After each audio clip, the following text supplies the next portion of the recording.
Welcome to news wise. मैं हूं आरिफा नूर। नाजरीन, प्रोग्राम में आज सबसे पहले हम बात करेंगे गिलगित बल्तिस्तान पर। गुज़िश्ता रोज़ जैसे कि आप सब ने देखा इस ख़ित्ते में इलेक्शंस हो रहे थे और अभी तक जो नताइज सामने आए हैं तो उसके मुताबिक लग ये रहा है कि पाकिस्तान पीपल्स पार्टी इस पोजीशन में है कि वो हुकूमत बनाएगी। 24 सीट्स हैं और अभी तक कुछ रिपोर्ट्स जो हैं वो ये कह रही हैं 9 और कुछ रिपोर्ट्स ये कह रही हैं कि 10 जो सीट्स हैं वो पाकिस्तान पीपल्स पार्टी ने जीत ली हैं। दूसरे नंबर पर 7 के करीब नशिस्तें जो हैं वो ऐसी हैं जिन पर आज़ाद उम्मीदवार जो हैं वो कामयाब हुए हैं। पाकिस्तान मुस्लिम लीग नवाज़ 4 और MWM जो है उसने 1 नशिस्त जीती है। कहा यह भी जा रहा है कि पाकिस्तान तहरीक इंसाफ के जो कैंडिडेट्स थे वो भी आज़ाद उम्मीदवार के तौर पे जो खड़े हुए तो 2 के करीब सीट्स उनके पास आई हैं। वज़ीर आज़म शहबाज शरीफ साहब ने गिलगित बल्तिस्तान का जो इलेक्शन है उसमें पाकिस्तान पीपल्स पार्टी को अक्सरियत हासिल करने पर मुबारक भी दे दी है।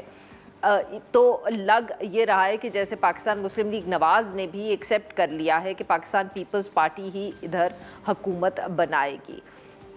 दोनों जो जमातें हैं उन्होंने अलग अलग इलेक्शन लड़ा और काफ़ी तनकीद भी एक दूसरे पर की। जो जलसों में गुफ्तगू और तकरीरें हुई हैं। अब इस्लामाबाद पे भी नज़र डालें तो ये कहना ज़रूरी होगा कि इस वक्त दोनों जमातों के दरमियान अभी बजट के हवाले से भी कोई अभी इत्तफाक नहीं हुआ। उस हवाले से भी मीटिंग्स अभी जारी हैं कि ये फ़ैसला होता है कि नहीं, इत्तफाक होता है कि नहीं।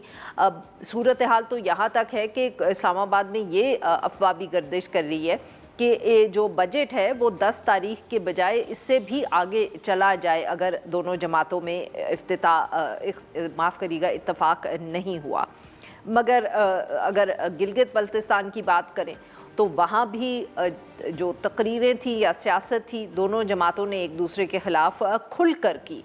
मगर ये भी कहना ज़रूरी है कि पाकिस्तान पीपल्स पार्टी को अगर देखें तो ये लग रहा है कि खुल कर अगर किसी ने वहाँ एक इलेक्शन कैंपेन की तो वो पाकिस्तान पीपल्स पार्टी ही थी। बिलावल भुट्टो जरदारी साहब भी वहाँ मौजूद थे, आसफा भुट्टो साहिबा भी मौजूद थी, उनकी पार्टी के और लीडर्स भी काफ़ी अरसे से वहाँ मौजूद थे, कैंपेन कर रहे थे, इलेक्शंस की तैयारी कर रहे थे। उसके मुकाबले में पाकिस्तान मुस्लिम लीग नवाज़ की सेकंड टियर की लीडरशिप तो वहाँ मौजूद रही और जलसे वगैरह होते रहे, मगर सीनियर लीडरशिप में से सिर्फ नवाज़ शरीफ साहब वहाँ आए और उस दिन भी उन्होंने सिर्फ वर्कर्स से या कैंडिडेट से खिताब किया और फिर वो वापस चले गए। कोई बड़ा जलसा या उन्होंने नहीं किया, कोई तकरीरें उस तरह नहीं की जिस तरह की बिलावल भुट्टो जरदारी साहब की नज़र आई। तो क्या ये इस इलेक्शन कैंपेन जो जानदार पाकिस्तान पीपल्स पार्टी ने की उसकी वजह से PPP जीती या कोई और वजूहात भी थी? ये सवाल अभी वाज़े नहीं है। आज़ाद उम्मीदवार जो हैं वो हुकूमत बनाने वाली जमात को ज्वाइन करेंगे, पाकिस्तान मुस्लिम लीग नवाज़ उनको अट्रैक्ट करेगी, PPP, ये भी अभी कुछ साफ नहीं पता। इलेक्शन जो चीफ इलेक्शन कमिश्नर हैं गिलगित बल्तिस्तान के, उन्होंने ये वाज़े किया कि जो वोटर टर्नआउट है वो 70% के करीब कास्ट हुआ और इलेक्शन पुरअमन रहा। पाकिस्तान तहरीक इंसाफ को अलबत्ता ये कहना ज़रूरी है कि वहाँ जो है बिल्कुल कैंपेन सही तरीके से करने नहीं दिया गया। जमात उसकी शिकायत भी करती रही और अब जब इंतखाबात के रिज़ल्ट सामने आ गए हैं तो उन्होंने मुस्तरद कर दिया इस इलेक्शन को और कहा है कि यहाँ धांधली हुई है। ये बात चेयरमैन जो है PTI के बैरिस्टर गौहर, उन्होंने एक प्रेस कॉन्फ्रेंस में की। अब इम्पॉर्टेंट बात यह है कि पाकिस्तान पीपल्स पार्टी ने भी धांधली के हवाले से आवाज़ उठाई। उनके जो एक मरकज़ी रहनुमा कमर ज़मान कायरा साहब जो वहाँ मौजूद थे वो भी इलेक्शन की शाम को ये शिकायत करते रहे कि जो फॉर्म 45 है वो उनको नहीं दिया जा रहा और धांधली हो रही है।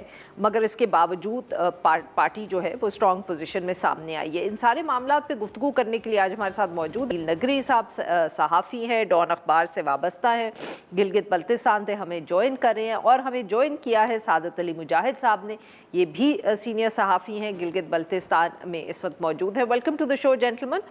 जी जमील नगरी साहब, आपसे गुफ्तगू का आगाज़ करूँगी। ये बताइएगा कि पुरअमन इलेक्शन रहा, कोई वाक़या तो नहीं पता चला, वोटर टर्नआउट के हवाले से आपके पास क्या इत्तलात है? जी अस्सलाम वालेकुम मैडम, शुक्रिया। एक तो पहली बात है कि टर्न आउट के हवाले से कोई भी अभी तक कोई सर्वे या उनकी तरफ से कोई भी डेटा सामने नहीं आया है। अगर अलबत्ता चीफ इलेक्शन कमिश्नर साहब अगर दावा करते हैं तो ये अपनी जगह, लेकिन वेरी करता है। जिस कंस्टिट्यूंसी में मैं बैठा हुआ हूँ यहाँ पर कहा तो ये जा रहा है, अभी ऑफिसर से भी मेरी बात हो रही है, टर्न आउट इस दफा बहुत ही कम रहा। पिछले इलेक्शन से भी कम रहा, क्योंकि पिछले इलेक्शन तो चूंकि नवंबर में मुनक्किद हुए थे और एक्सपेक्ट ये कर रहे थे कि ये इस दफा बहुत ज्यादा टर्न उठ जाएगा, लेकिन वो उस तरह नहीं हुआ।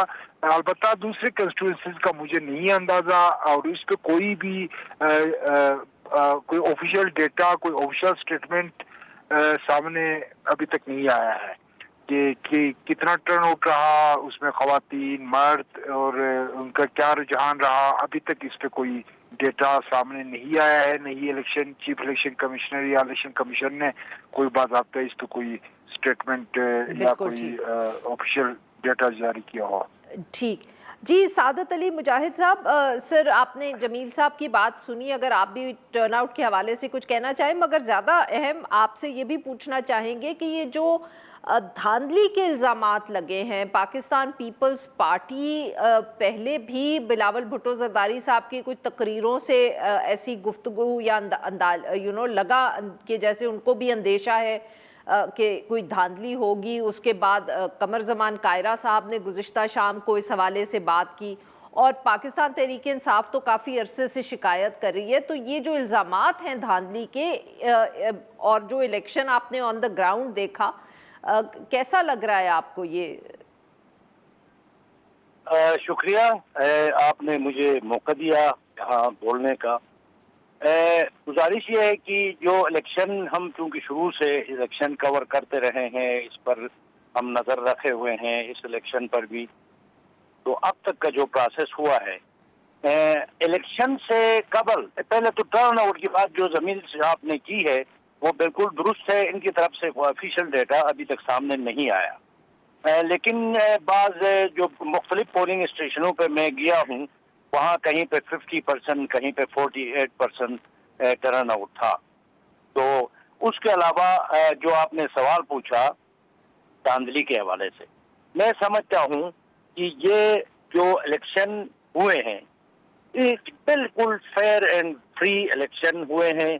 इसमें मुदाखलत मैंने कम से कम महसूस नहीं की, और ये पहला इलेक्शन मैंने देखा जो बिल्कुल पुरअमन तरीके से हुए, कहीं पे कोई मुदाखलत नजर नहीं आई। अगरचे पंजाब से जब पुलिस की फोर्स यहाँ तैनात हुई तो लोग मुख्तलिफ जमगोइयाँ कर रहे थे, खासतौर पे पीपल्स पार्टी या जो दूसरी जमातें हैं वो कह रहे थे कि ये खास किसी एजेंडे के तहत आए हैं, नताइज तब्दील करेंगे, लॉ एंड ऑर्डर सिचुएशन खुद पैदा कराएंगे और पोलिंग मुतासिर होगी। तो इस तरह की बातें थी, लेकिन उन्होंने बड़ा अच्छा रोल प्ले किया और वो गैर जानिबदारी के साथ सिक्योरिटी के फराइज अंजाम दिए, और ये इलेक्शन जो है बखूबी अपने अंजाम को पहुंचा। ठीक है। और अब जो फॉर्म 45 की जहां तक बात थी, अब तो देखें ये जो इलाका है ये बिल्कुल पहाड़ी इलाकों पर मुश्तमिल है। ये शहरी इलाके बहुत कम है। ज्यादातर जो पोलिंग स्टेशन हैं वो दूर दराज पहाड़ों की चोटियों के करीब या चोटियों के नजदीक हैं, तो वहां से न कोई इनका उन तक रसाई होती है न कुछ होती है। अब GBA-2 बज़ाहिर गिलगित शहर का हल्का है, यहाँ बाज पोलिंग स्टेशन इलाके ऐसे हैं जहाँ 24 घंटा पैदल आने जाने का फासला है, 24 घंटे लगते हैं। तो उनका रिजल्ट जो है वो खुद परेशान थे। उनके वोटर्स, आम वोटर्स को ये पता नहीं होता है, लेकिन जब वो नताइज आज आ गए तो उन्होंने बाकायदा उसको जारी कर दिया, और ये GBA-2 गिलगित-2 का रिजल्ट जो है वो बड़ी तासीर से हुआ, थोड़ी देर पहले हुआ है। तो बाकी फॉर्म 47 भी तकरीबन 20 हल्कों के जारी हुए हैं। फॉर्म 45 तो इब्तदाई मरहला था, उसके बाद फॉर्म 47 भी जारी हुए, और उसके मुताबिक आपने कहा 10 जो है वो 10 कंफर्म हो गई हैं। पहले 9 थी, आपकी वो बात भी दुरुस्त है। अब 10वीं जो सीट थी जो रोक दी गई थी उसका भी फॉर्म 47 आ चुका है रिटर्निंग ऑफिसर की तरफ से। तो ये है, और 5 आजाद उम्मीदवार हैं, और PT जो मुस्लिम लीग नून है उसके 6 उम्मीदवार आए हैं, लेकिन 2 उम्मीदवारों का अभी तक फॉर्म बिल्कुल ठीक। 47। जी नाजरीन, यहाँ पे लेते हैं हम एक छोटी सी ब्रेक।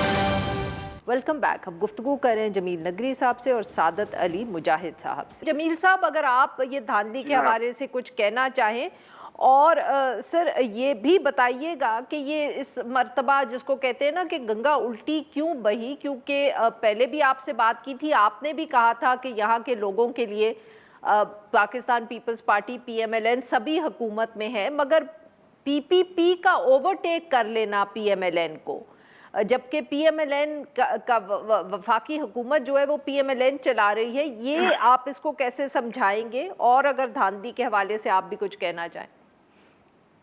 अच्छा मैडम, इसमें 2 बातें मैं जरा शॉर्टली करना चाहता हूँ कि थोड़ा सा मैं सवाल साहब से एग्री नहीं करूंगा कि ये कोई फ्री एंड फेयर और ट्रांसपेरेंट इलेक्शंस हुए हैं, क्योंकि जिस कंस्टिट्यूंसी में मैं बैठा हुआ हूँ, ये अभी मैं ये RO के ऑफिस से आया, यहाँ पर एक बहुत बड़ा मसला चल रहा है कल से कि एक कैंडिडेट की तरफ से, यानी जो जाली ब्लैक पेपर्स है पोलिंग बॉक्सेस में डाले गए हैं, वो आइडेंटिफाई किया है अबाउट 300 वहां पर आइडेंटिफाई किया है और उनको रिजेक्ट किया है। उसको जो है वो उन्होंने उसमें जो उनके काउंटिंग में शामिल नहीं किया है, और उस पे एक बहुत बड़ा मसला चल रहा है। वो उस कैंडिडेट की तरफ से प्रोटेस्ट चल रहा था रात तक कि भाई उसको शामिल करे, और RO की तरफ से ये आया कि चूंकि ये फेक है, सीरियल नंबर के मुताबिक वो नहीं है, वो जो जारी किए थे वो नहीं है।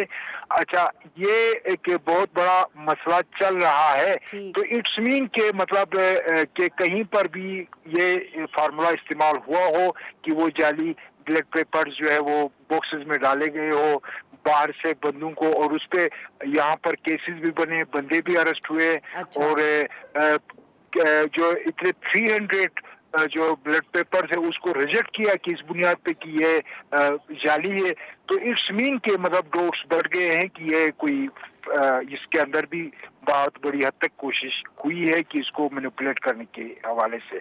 सही। दूसरी रही बात, दूसरी एक तो हाँ, इस दफा थोड़ा इंटरेस्टिंग इसलिए है GB का इलेक्शन कि पहले ये हुआ करता था कि जिसकी गवर्नमेंट इस्लामाबाद में हो उनकी उसी पार्टी की गवर्नमेंट यहाँ बनती थी, और इस दफा भी चले वो अटेम्प्ट्स तो अपनी जगह हुई, लेकिन ये देखने में आया कि पहली दफा हुआ है कि वफाक में चूंकि PMLN रूलिंग पार्टी है, यहाँ अक्सरियत अब जो है वो PP की सीटें हैं, और जाहिर सी बात है कि अब इलेक्शन के प्रोसेस तक भी इलेक्शन प्रोसेस तो अभी हो चुका, फॉर्म 47 भी तकरीबन जारी हो चुके हैं, फॉर्म 48 में भी हो सकता है, कुछ सीटें ऊपर नीचे भी हो सकती है। और दूसरी बात है कि जो सबसे बड़ा मेन जो इसमें अभी रोल प्ले करेंगे वो इंडिपेंडेंट्स। अब 2 जो आपने 7 कहा, 2 चूंकि PTI बैक्ड है, और जो 5 है वो तो बिल्कुल इंडिपेंडेंट है, वो कहीं पर भी कहीं भी जा सकते हैं, वो PMLN में भी जा सकते हैं, वो PPP में भी जा सकते हैं। क्या पता कि वो PMLN उनको अपने साथ मिला ले तो उनका जो है वो PPP और PMLN का जो है इक्वल बन जाएगा, ठीक है। फिर उसके बाद शायद वो फिर किसी पार्टी के साथ दूसरे या अपने खुद गवर्नमेंट काम करने के हवाले से हो, लेकिन ये सारा डिपेंड करता है मरकज पे। अभी है कि मरकज पे डिपेंड करता है। मैंने तो मतलब कयास और याद तो ये भी है कि चूंकि CM शहबाज शरीफ की तरफ से एक स्टेटमेंट भी आज जारी हुआ कि जो बिलावल साहब और प्रेसिडेंट जरदारी साहब को वो कंग्रेचुलेशन कर रहे थे कि आपने जो है वहां पर सीटें ज्यादा जीत ली है, तो बहुत सारे कयास आ रही है, ये भी हो रही कि ये इस्लामाबाद में डील का नतीजा है, क्योंकि डील ये कि वो PMLN को चाहिए PP की ताईद, शायद वो बजट पास करने के हवाले से हो, चाहे 28वें अमेंडमेंट के हवाले से हो, तो उसके बदले में शायद इनको थोड़ा स्पेस दे रहे हो। बिल्कुल ठीक।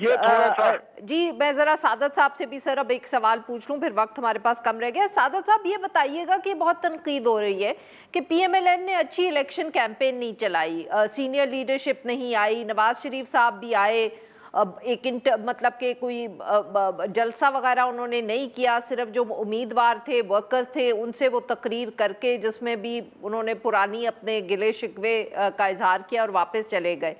तो क्या अगर नवाज शरीफ साहब कोई ज़रा ज़्यादा एक इन्विगरेटिंग कैंपेन चलाते जैसे बिलावल साहब ने चलाई तो क्या रिजल्ट मुख्तलिफ आ सकता था?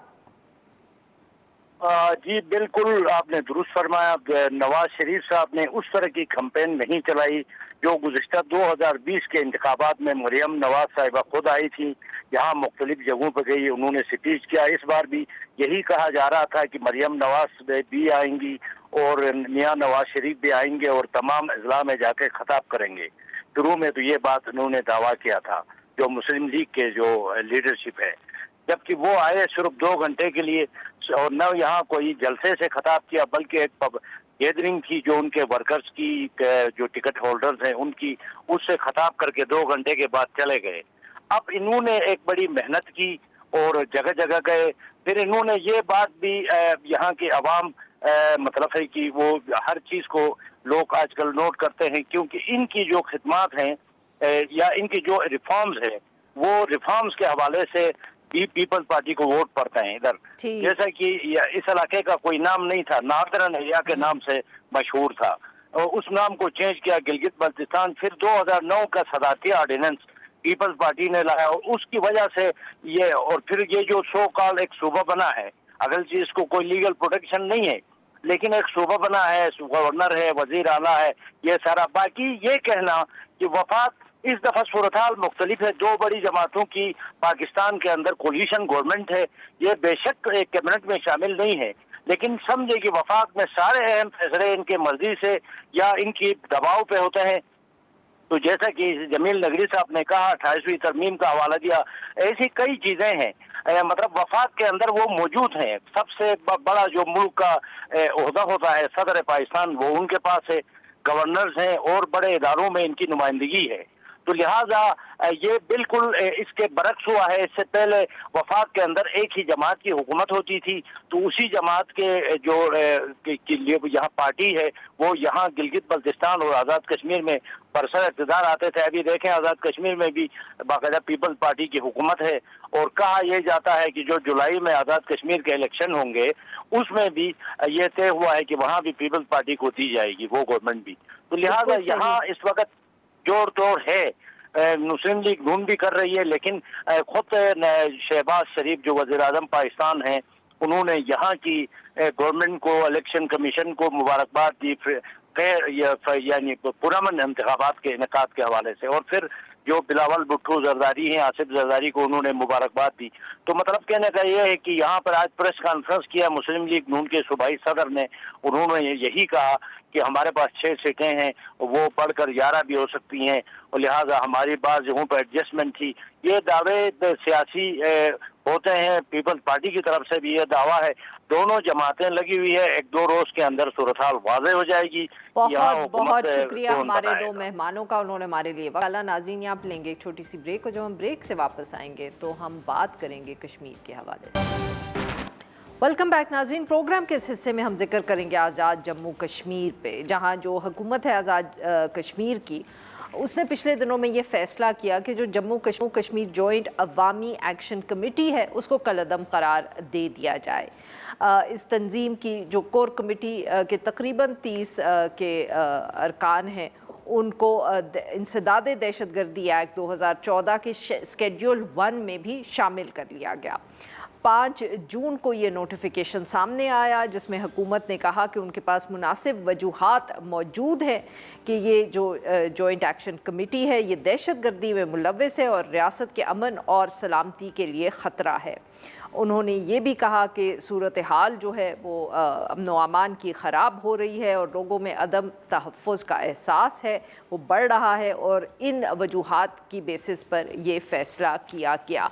अहम बात ये भी है कि जॉइंट एक्शन कमेटी से कुछ दिन पहले तक इस फ़ैसले से हुकूमत की बातचीत जारी थी, वफाकी हुकूमत भी शामिल थी इन नेगोशिएशंस में, और जब बातचीत किसी नतीजे पर नहीं पहुंची تو اس کے بعد یہ فیصلہ سامنے آیا۔ اس سارے معاملے پہ گفتگو کرنے کے لیے ہمارے ساتھ موجود ہیں شوکت امیر صاحب، ترجمان ہیں وزیر اعظم Azad Kashmir. Welcome to the شو سر۔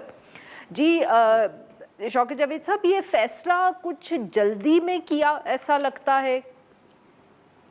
بسم اللہ الرحمن الرحیم، بہت شکریہ جی آپ کا موقع دینے کا، اور آپ نے آزاد کشمیر کے بننے کے ایشو پہ ڈان نیوز ہمیشہ بڑی بر وقت آگاہی اور شعوری میں اپنا بڑا کردار ادا کیا، جس کا میں آزاد کشمیر حکومت کی طرف اور عوام کی طرف سے بھی آپ کا شکریہ ادا کرتا ہوں۔ جہاں اسپیسیفک سوال ہے، یہ ایک کافی عرصے کا قضیہ ہے۔ اصل میں اگر آپ اس کو تاریخ کے تسلسل میں دیکھیں تو یہ سارا کیا دھرا جناب انوار الحق صاحب سابق وزیر اعظم کا تھا، جو تلخ بیانات بھی دیتے رہے، بات کر کے اس پہ انہوں نے توجہ نہیں دی، پھر اس طرح ساری چیزوں کو چھوڑ دیا کہ وہ مرض ناسور بنتا گیا۔ بیماری کی تشخیص اس وقت ہوتی ہے کہ جب اس کی شروع ہوتا کہ اس کی پراپر ٹریٹمنٹ ہو اور اس کو ڈاکٹر کے دوائی کے اس کے نسخے کے مطابق دوائی ملے۔ اور اتنا وقیم ہو گیا تھا آزاد کشمیر میں کہ انہوں نے عام آدمی کی رسائی بند کر دی۔ جو وزیر اعظم 7 ماہ تک کیبنٹ نہ بنا سکے اور 6 ماہ تک پورٹ فولیو نہ دے سکے، وہ آزاد کشمیر کا، یہ غلطی ہماری سب کی ہے۔ سر اب آپ کی حکومت آ گئی، آپ کیا وفاقی حکومت کی طرح عمران خان والی بات کر رہے ہیں؟ آپ اب حکومت میں ہیں، پاور میں ہیں، اب آپ بتائیں آپ نے کیا فیصلہ کیا نہیں کیا، آپ کیا پرانی باتوں میں بیٹھ گئے؟ باتیں اس لیے نا کہ اوپر سے کوئی اڑن تشتری سے تو حکومتیں نہیں آتی ہے نا، حکومتوں کا تسلسل ہوتی ہے۔ سر پاکستان میں تو اڑن تشتریوں پہ ہی آتی ہیں۔ اور بس یہ بات درست ہے، لیکن میں آپ یہ کہتا ہوں، میں آپ کے سوال کا دیکھو نا، فیصل ممتاز راٹھور صاحب کو ایک کریڈٹ دیں آپ۔ جی انہوں نے جیسی حکومت سنبھالی، انہوں نے مذاکرات کا بار اور ان کے جو 38 نکات تھے اس پہ توجہ دی، اور 2 رکنی کیبنٹ کمیٹی کانسٹیٹیوٹ کی کہ وہ خالصتاً ان کے معاملات کو لک آفٹر کرے اور ان سے رابطہ کرے۔ چودھری قاسم مجید صاحب وزیر خزانہ ان لینڈ ریونیو، وزیر تعلیم دیوان علی چغتائی صاحب ان سے رابطے میں رہے۔ اور پھر جب وقت قریب آن پہنچا، اس میں غلطی ضرور ہے، کیونکہ اس میں وفاقی حکومت بھی مین پارٹنر وفاقی حکومت تھی۔ انہوں نے جس وقت پہلے ایک آئی پاور ڈیلیگیشن ایک بنایا تھا، جس میں سابق وزیر اعظم پاکستان راجہ پرویز اشرف صاحب، قمر زمان قاہرہ صاحب، احسن اقبال صاحب، رانا ثناء اللہ صاحب، طارق فضل چوہدری صاحب، تو انہوں نے مظفر آباد جا کے 30 تاریخ مذاکرات کیے اور 11 گھنٹے کے اعصاب شکن مذاکرات ہوئے۔ اور اس مذاکرات کے میں یہ طے ہوا تھا اس کے بعد کہ ایک آل پارٹیز کانفرنس بلا کے لوگوں کی رائے لیں۔ 12 نشستوں کا معاملہ اصل میں برننگ ایشو ہے، اور اس وقت 12 نشستوں پہ ایک بات سمجھنے کی ضرورت ہے۔ ہمارے بعض لوگ اس پہ اٹھدھرمی کا، میں ان کو نہیں کہتا وہ محب وطن بھی ہیں، وہ ہمارے وجود کا حصہ ہیں، وہ ہمارا خون ہے، ایسی بات نہیں ہے، لیکن جب آپ اس میں 12 نشستیں ختم کریں گے تو آپ کو ایک کانسٹیٹیوشنل پیکج لانا پڑے گا، اور اس کانسٹیٹیوشنل پیکج کے لیے آپ کو 2/3 میجورٹی چاہیے کہ تاکہ آپ آئین میں ترمیم کر سکیں۔ پیپلز پارٹی کے پاس 27 ووٹ ہیں، 12 مہاجرین کے ممبران ہیں، اور دوسرے جو کہتے ہیں ہمیں ان میں شامل ہی نہیں ہے، ہمارے پاس یہ۔ تو سر معاف کریے گا آپ کی بات کاٹ رہی ہوں، یہ تو بہت ایک ویلڈ پوائنٹ ہے نا کہ کانسٹیٹیوشنل امینڈمنٹ کی ضرورت ہے۔ تو سر جب ان سے وہ معاہدہ سائن ہوا تھا تو یہ وفاقی حکومت نے معاہدہ سائن کر دیا، یہ سوچے بغیر یا کمٹمنٹ کر لی ان سیٹس کے اوپر وداؤٹ ریئلائزنگ کہ اس کے لیے کانسٹیٹیوشنل امینڈمنٹ چاہیے؟ پھر میں بات کرتا ہوں، آپ کہتی ہیں کہ سابقہ حکومت تو چھوڑے نا، نہیں سابقہ تو نہیں ہوئی نا سر، وہ تو پھر وفاقی حکومت ہوئی نا۔ وفاقی حکومت ہے، اس میں بھی حکومت کے نمائندے تھے، انہوں نے خود جا کے ان کے ساتھ کہا، یہ طارق فضل چودھری وغیرہ سب ان کی ذمہ داری ہے۔ اس میں بیٹھے ہوئے تھے، اور اس میں ایک لفظ جو بڑا معروف ہوا، گارنٹر، تو وہ کون ہے گارنٹر جنہوں نے گارنٹی کی تھی؟ کس نے دی؟ یہی تو میں آپ سے پوچھ رہی ہوں۔ کیوں نہیں نام لیتے عوامی ایکشن کمیٹی والے؟ میں تو ان میں نہیں تھا نا بیٹھا۔ کون ہے نا سر، آپ مجھے تو بتائیں نا۔ گارنٹر؟ ہاں گارنٹر ان کا کوئی جو انجمن تاجران کا کوئی سرپرست اعلیٰ تھا، وہ تھا۔ اچھا، تو وہ زیادہ بہتر نام لے سکتے ہیں کہ گارنٹر کون تھا۔ میری اطلاع یہ ہے کہ انجمن تاجران کا جو آزاد کشمیر کا مرکزی ان کا سربراہ تھا، کوئی اس طرح بڑے جو بزنس ٹائپ کون ہے، وہ اس میں گارنٹر تھے۔ نہیں تو پی ایم ایل این نے بھی ان کو گارنٹر مان لیا، اور جوائنٹ ایکشن انوار الحق صاحب نے بھی مانا۔ جموں کشمیر سنیں نا میڈم، میری گزارش سن لینا، میں پھر یا معاہدے کا ذکر کریں گے تو انوار الحق صاحب کا نام آئے گا نا، وہ نائب قاصد تو نہیں، چیف ایگزیکٹو تھے نا، وہ بھی موجود تھے۔ ایکشن کمیٹی بھی موجود تھی، جو اب پرائم منسٹر راجہ فیصل ممتاز راٹھور صاحب اس وقت بلدیات کے منسٹر تھے، لوکل گورنمنٹ میں یہ بھی موجود تھے، میں ان کا بھی نام لے رہا ہوں۔ وفاقی حکومت بھی موجود، وفاقی حکومت کا میں آپ کو کتنے بڑے نام لیے کہ بگ گنز اس کو کہتے ہیں، وہ بھی موجود۔ اچھا تو سر وہی تو اب جب تب معاہدہ کر لیا تو یہی تو میں سمجھنا چاہ رہی ہوں کہ یہ بات کہ جی اس کے اوپر تو کانسٹیٹیوشنل امینڈمنٹ کی ضرورت پڑے گی، یہ اتنے مہینوں کے بعد کیوں کی، چاہے آپ کی حکومت نے کی یا وفاقی حکومت نے کی؟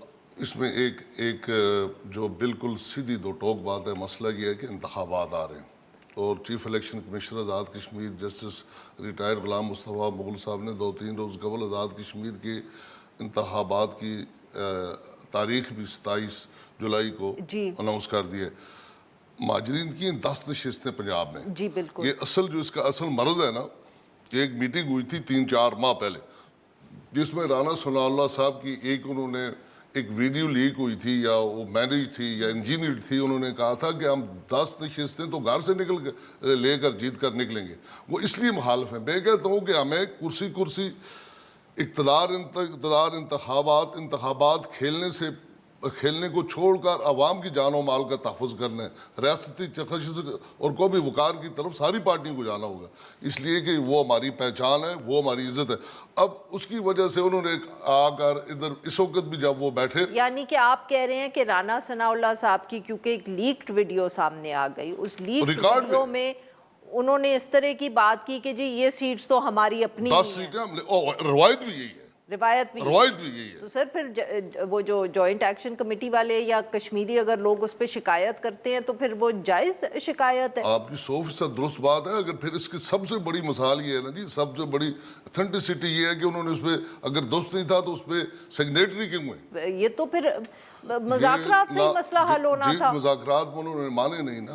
آل پارٹیز کانفرنس جب ہم نے کی تو ساری سیاسی جماعتوں کو وزیر اعظم اور فیصل ممتاز راٹھور نے ایوان وزیر اعظم جو آل پارٹیز کانفرنس طلب کی، اس میں نہ صرف معروف سیاسی جماعتیں شریک ہوئی، اس میں سابق صدور اور سابق وزیر اعظم بھی شریک ہوئے۔ مسئلہ ہمارا آپ پوچھیں کہ آپ نے کیوں یہ امینڈمنٹ نہیں، ہم لا سکتے تھے، اگر ہم لاتے تو ناکام ہو جاتی، ہماری واہ ہو جاتی، تو پاس ہو جاتی، تب بھی واہ ہو جاتی۔ ہم نے کہا کہ سب کو ساتھ لے کے چلیں تاکہ اس مسئلے کا ایک مستقل سلوشن ہو، اور یہ اس کا مسئلہ بات کیونکہ سمجھا نہیں پایا آپ نے ان کو، مطلب کہ کلعدم کر دیا۔ کلعدم اس وقت اس صورت پہ پہنچ کے میں نے کہا نا غیر مقبول فیصلہ کہ لوگوں آپ بھی دیکھیں اس وقت بھی 10-12 انسانی جانیں لقمہ اجل بن گئی، اور اس وقت آزاد کشمیر کے اندر بڑی الارمنگ سچویشن ہے۔ تو اس صورتحال کو بچانے کے لیے ہم اگر کھلا چھوڑ دیں، لوگوں پہ آئے، پورے آزاد کشمیر میں بلوا کرے، اور ہمیں دوسرا ایک اور بہت بڑا ایک چیلنج درپیش ہوتا ہے کہ ہمارے ساتھ ہی ہمارا ازلی دشمن ہے بھارت، جس کو ابھی تک مارکہ حق بنیان مرسوس جو چیف آف ڈیفنس فورسز سعید عاصم منیر کی قیادت میں اللہ نے پاکستان کو فتح مبین سے ہمکنار کیا اور بھارت کو آپریشن سندور میں شکست فاش ہوئی، وہ ڈائجسٹ ہی نہیں کر رہا۔ آئے روز بھارتی سر آپ کو یہ خدشات تو نہیں ہے کہ وہ فائدہ اٹھا لیں گے؟ یہ تو پوری دنیا میں یونیورسل سسٹم ہے، جب آپ کی اپنی لڑائی ہوتی ہے تو دشمن فائدہ اٹھا۔ بہت بہت شکریہ ناظرین، یہاں پہ لیتے ایک چھوٹی سی بریک، اور جب ہم بریک سے واپس آئیں گے تو ہم بات کریں گے ان افواہوں کی کہ بجٹ میں شاید کوئی تاخیر ہو۔ ویلکم بیک ناظرین، پروگرام کے اس حصے میں ہم تفصیل سے تو نہیں بٹ بریف سی بات کریں گے جو بجٹ تاریخ کو لے کے قیاس رائی ہو رہی ہے اسلام آباد میں۔ کہا یہ جا رہا ہے کہ بجٹ کی پریزنٹیشن میں اور تاریخ بھی ہو سکتی ہے، کیونکہ پاکستان پیپلز پارٹی اور پاکستان مسلم لیگ نواز میں اتفاق نہیں ہو رہا کچھ نمبرز کو لے کے۔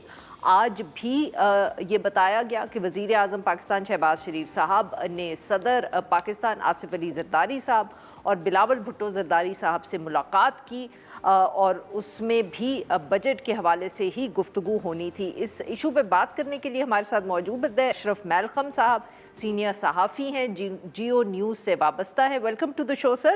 جی اشرف میلخم صاحب، یہ بتائیں کہ بہت اس وقت قیاس رائی ہو رہی ہے کہ بجٹ جو 10 کو پریزنٹ ہونا تھا بقول اسحاق ڈار صاحب کے، اس کو 1-2 دن آگے بھی لے جایا جا سکتا ہے؟ جی بالکل، یہ آگے لے جانے کے بارے میں تو کوئی ابھی تک اس کی نہ تصدیق کی جا سکتی ہے نہ اس کا انکار کیا جا سکتا ہے۔ یہ ضرور ہے کہ فائنانس میں اس وقت اس پہ سوچ بچار ضرور ہو رہا ہے، अच्छा। जो एहसन इकबाल साहब ने कह दिया वो मेरी समझ से बाहर है कि उन्होंने कैसे कह दी। देखो उनकी दो बातों में तजाद है। एक तो उन्होंने कहा कि डेवलपमेंट बजट तैयार है, मुकम्मल है। अगर बजट तैयार है, मुकम्मल है, तो फिर उस पार्टी से डिस्कशन किस चीज पे हो रही है? वो तो डिस्कशन ही डेवलपमेंट पे है ज्यादा। बिल्कुल। तो दूसरा, ये सिर्फ सियासी इशू नहीं था, सियासी इशू भी था, फिर उस पार्टी के खदशात भी थे। मेनली जो बड़ा इसमें एक हिच है, अभी तक मुझे उसकी कंफर्मेशन नहीं हो सकी वो हुई है कि नहीं, क्योंकि अभी तक जो टीम गई थी मुज़ाकरात के लिए अवान सदर में, वहीं पे हैं वो लोग मौजूद, अभी बाहर निकले नहीं हैं। सबसे बड़ा जो प्रॉब्लम था जिस वजह से बजट डिले हुआ, वन ऑफ द प्रॉब्लम, ना सबसे बड़ा एक मसला जो था, वो जो FBR का शॉर्टफॉल है, तो तकरीबन 1700 अरब रुपए के करीब बनता है। हुकूमत को एक्स्ट्रा फंड चाहिए बजट को बनाने के लिए, बजट सरप्लस शो करने के लिए। वो वर्कर्स के पास पैसे हैं नहीं, सूबों से पैसे मांगे जा रहे हैं NFC से हट के, क्योंकि NFC के तहत जो सूबों को ट्रांसफर उसको तो आईनी तौर पर काम नहीं की जा सकती। अगर सूबों से उन्होंने कहा था कि आप हमें एक्स्ट्रा डिमांड फेडरल गवर्नमेंट 1700 है, लेकिन मेरी इतला के मुताबिक 1500 या 1400 अरब भी मिल गए तो ओके होगा वो वफाकी हुकूमत के लिए। उस पर भी वो टीम प्रेसिडेंसी से बाहर निकलेगी, हो सकता है ऑफिशियली या अनऑफिशियली कोई जवाब आए तो पता चलेगा। अभी तक कल का जो दिन होगा उस पर ज्यादा एज ए बिजनेस कॉरेस्पॉन्डेंट मैं कह सकता हूँ, कल के दिन में दो बड़े इवेंट होने जो बजट से पहले होने जरूरी होते हैं। एक होता है NEC का इजलास जो प्राइम मिनिस्टर चेयर करते हैं, वो कल ही होना है। अच्छा। वो ही मैं एहसन इकबाल साहब की बात की तरदीद, अगर डेवलपमेंट बजट फाइनल हो गया तो NEC क्यों नहीं मुनक्कद हो रही? अभी तक उसका कोई नोटिफिकेशन नहीं है कि वो कल होगा या नहीं होगा। एक टेंटेटिव टाइम जरूर कहा हुआ कि कल वो NEC की मीटिंग होगी। साथ ही एहसन इकबाल साहब ने यह भी कहा कि कल 2:30 बजे इकोनॉमिक सर्वे भी लॉन्च होगा। जो दोनों चीजें बजट से पहले होनी होती है। कल एक ही दिन में किस तरह होंगी, वही मिनिस्टर्स इकोनॉमिक सर्वे लॉन्च करने वाली टीम होगी, वही मिनिस्टर्स NEC में बैठे होंगे। इसलिए विदाउट एनी इंफॉर्मेशन मैं तो बड़े सूख से नहीं कह सकता, लेकिन अंदाजा है कि शायद एक आध दिन बजट को आगे ले जाना। यानी कि आपका ख्याल ये है कि लॉजिस्टिकली ये इतना मुश्किल अब काम है कि आपको लगता है कि शायद ताखीर हो जाए? वेरी क्विकली ये बताइएगा। एक रीजन जी। हाँ जी। दूसरी IMF से इनके भी तक मुज़ाकरात चल रहे हैं। अच्छा। इन्होंने कुछ कंसेशन देनी है, खास तौर पे सैलरीड क्लास को, सुपर टैक्स के खात्मे के बारे में, और दूसरा इसके साथ साथ जो कॉर्पोरेट सेक्टर है उनको भी टैक्स में कुछ रायतें देनी है। उसकी अप्रूवल IMF से आनी है। दोपहर तक तो इनकी बातचीत उस पर हतमी नहीं हुई थी, वो हतमी होगी कि वो IMF इनकी तजावीज़ से एग्री करता है नहीं करता है, फिर वो बजट में उनको शामिल किया जाएगा। वो भी एक हिच है। लॉजिस्टिक के अलावा IMF के साथ मुज़ाकरात भी एक रुकावट है।